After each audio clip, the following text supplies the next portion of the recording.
Hello everyone, welcome back to the channel. My name is Andre and I'm your bookworm, and today we have another book review. We're diving into fantasy with an author that has been read here on the channel, and I'm talking about TJ Klune, and the book is Under the Whispering Door. Now before we start, forgive me about my voice. I'm slightly sick, my voice may crack a bit, but we'll keep pushing and keep delivering you some book reviews, and hopefully you enjoy it. So let's get on with this. So, Under the Whispering Door is a standalone work by TJ Klune, the same author of another novel that we've read and reviewed here on the channel called The House in the Cerulean Sea. You can check out that review by looking through this thumbnail or just clicking the cards that are going up above. But talking about this book, this one was published in 2021. It's a fantasy, cozy fantasy type of subgenre, and when it was published it was nominated twice for different awards. One of them was the Barnes & Noble and the other one the Goodreads Choice Awards. Unfortunately, it ended up not winning either of those, but being nominated is always good. It always brings fame, and besides, TJ Klune is already quite famous due to its cozy fantasy, the different books that this author publishes. On Goodreads, this book has over 46,000 ratings, with an average score standing on 4.12 out of 5, which, not bad. It's sitting more or less where most of the fantasy books sit, which is between 4, 4.2, anything less can be quite bad, anything more means that it's quite good. Now, before we jump into the review, we just have one housekeeping item to look at, and that is the synopsis. If you don't know, if you're new here on the channel, I'm going to narrate the synopsis just so we can all be on the same page, because this is a book, but be on the same page regarding what this book is about. But if you don't want to hear anything about it, you can skip to the next timestamp. It will jump right into the review. Otherwise, you can stick around, listen, and enjoy. Welcome to Charon's Crossing. The tea is hot, the scones are fresh, and the dead are just passing through. When a reaper comes to collect Wallace from his own funeral, Wallace begins to suspect he might be dead. And when Hugo, the owner of a peculiar tea shop, promises to help him cross over, Wallace decides he's definitely dead. But even in death, he's not ready to abandon the life he barely lived. So when Wallace is given 1 week to cross over, he sets about living a lifetime in 7 days. Hilarious, haunting, and kind, Under the Whispering Door is an uplifting story about a life spent at the office and a death spent building a home. That is it for a synopsis. It can really give you already the vibes of cozy fantasy, having some laughs mixed into it. But let's get on to this review. We start our categories with plot. Overall, I like the plot of this book. I had no idea what this book was gonna be about because I bought this book for 2 reasons. One, I read The House in the Cerulean Sea, I enjoyed it, and so I wanted to try more things from this author. And the other thing was that someone I know recommended me this book in specific by TJ Klune. So these 2 reasons were sufficient for me to get the book, read it, and not even question what it was about. And so when I started reading and realized this book was going to be about death, I was surprised because this is not exactly the most cozy theme to be in a book. But I mean, I'll discuss that messaging more in the writing style category. Going back to the plot per se, I think this book starts off with vibes very similar to The House in the Cerulean Sea, but quickly differs from it and takes its own path. And because of this, it becomes vastly different from The House in the Cerulean Sea. So do not worry if you've read one and you're unsure about reading the other, thinking it will just be the same type of formula.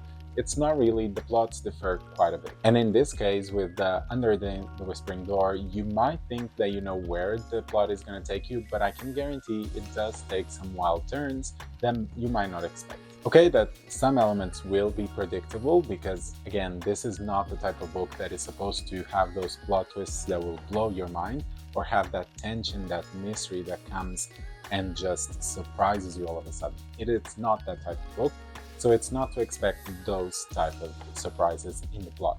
Nonetheless, there are still some surprises, some turns that instead of being a 90 degrees or 180 degree turn is just, let's say, a 30 degree, which is not just a linear plot, which we do not want. And I think those turns that we take from now and then are just enough to keep the plot fresh and keep us entertained while we read it. So for this category, I'm gonna give it a 4+ out of 5. Now let's talk about characters. I enjoyed all the characters in this book. I think they were quite different from each other. Everyone has their own unique personality and their unique traits, which is good because if we compare, for example, the characters in this book with the characters of the book The House in the Cerulean Sea, I think the ones in this book felt more real, like they could actually be real people, or more grounded in reality, let's say. But on the other side, the ones in the House in the Cerulean Sea were more funny and entertaining. I think I laughed more with those characters than with these. So there's that balance, and I think in both cases they are good characters, just in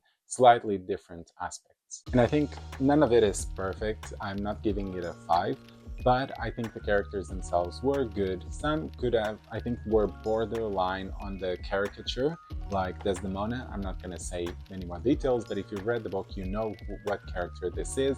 I thought that one was almost on the caricature side, but it was just enough to keep me still okay with it. It's like she was funny, but at the same time, she was just a tiny bit too much extravagant. So for this category, I'm gonna give a 4 out of 5. Moving on to world building, we do not see much of the world, which for me, if you've been here on the channel for quite a while, you know that that is always a bit of a fault or a criticism on my side, because I don't like to feel like there's only this segment in the story and everything outside is empty. And that's more or less what feels like with these cozy fantasy books.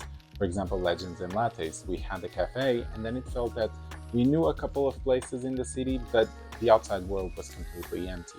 And in this case, we do know the tea shop, we do know a bit outside, but then again, everything else feels empty. However, the magic, and I'm saying magic with quotation marks because it is not really, or kinda, but let's say the fantastical aspects of this book, I thought was very well designed and it fit very well with the story. It allowed the characters to interact with these aspects and also to help the plot move forward when it was starting to slow down and not stagnate, because it never stagnated, but yeah, when it started to slow down, the world building was enough to bring fantastical aspects to it that will keep it fresh and keep us interested to read the rest of the story. I think from the manager to the reapers and how everything is organized makes it funny and fun, while at the same time being able to transmit the message it needs to transmit. So for me, this category will also be a 4 out of 5. Could be more if the world felt more full, but as it stands, yeah, a 4. And now talking about writing style, let's first focus on prose and pacing, which I think for this type of book,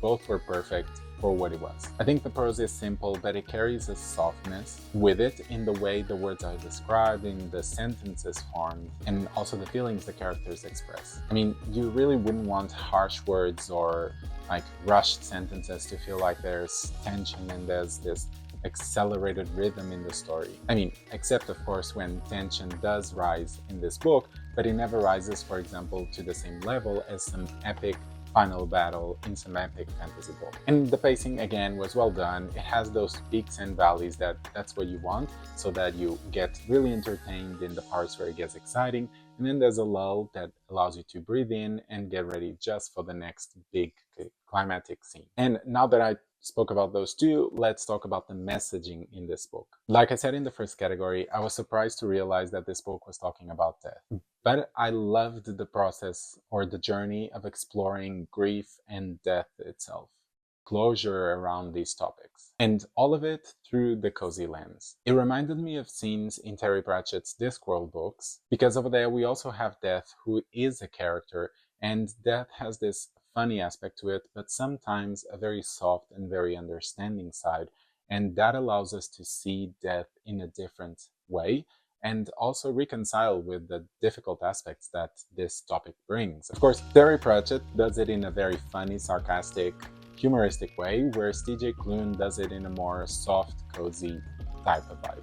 So I think those are two slightly different ways of looking at death, but I think they both can bring really good benefits on how to deal with it and talk about it. So very good examples, I think. So for me, this category is going to be a 5 out of 5, with no doubts. And finally, our last category is enjoyment. I think this was a very fun book to read, and I think it was exactly when I needed something light, something cozy, easy to read, and that allowed me to balance the harshness of A Dance with Dragons and even Lord of the Mysteries Volume 2, which also has some very dark parts. And I even surprised myself, because I was wanting to read Under the Whispering Door a lot more than I expected when I was starting this book. I mean, I was reading it whenever I had the time, simply because it was cozy and it was an easy read. So I don't have much more to say about this category except that I'm giving it a 5 out of 5. And this is just another one of those examples where you can have the technical categories being a bit lower, but your enjoyment can still be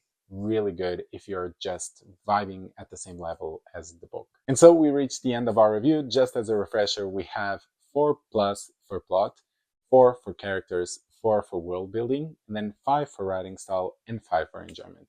And this gives us a final score of 4.4 out of 5. So this is a higher score than the Goodreads one, which means that I enjoy this book more than the average on Goodreads, but I think it's adequate. I can understand why some people wouldn't enjoy it as much, especially people that aren't used to the cozy fantasy genre. But I enjoyed it. I like the themes that it touches. I think they were written very well and very adjusted for the type of book it was. And I can totally understand why this book was nominated for a couple of awards. And I can also say that TJ Klune is a stan here on the channel. I'm definitely wanting to read more books from this author, so please help me decide which one should I read next. Comment down below if you have any recommendations of TJ Klune's books, and let me know, have you also read Under the Whispering Door or The House in the Cerulean Sea? Comment down below, let's talk about it. And if you're new, don't forget, subscribe, like the content, and I shall be seeing you on Thursdays and Sundays, okay? See you soon.